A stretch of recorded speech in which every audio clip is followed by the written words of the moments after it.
This video will cover how to wire an IMM and Zonecheck Addressable system.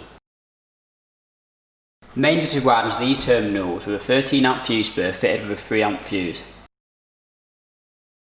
The dip switch is used to determine settings such as loop or standalone. Details of this are in the manual.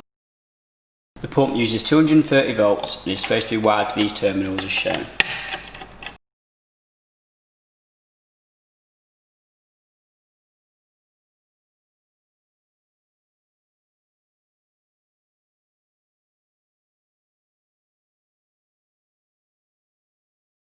Loop in is on the left, wired from the previous IMM or controller, and loop out is on the right to the next IMM or back to the controller. Flow switch and monitor valve wiring to these terminals on the IMM.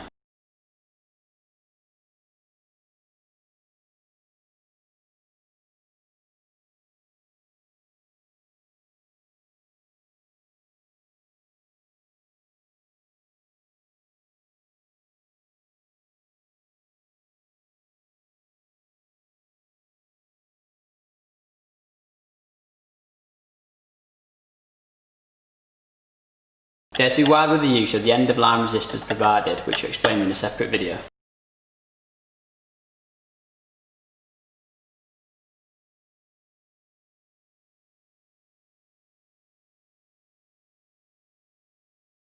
There's a relay terminal provided for fire outputs depending on what system you're using.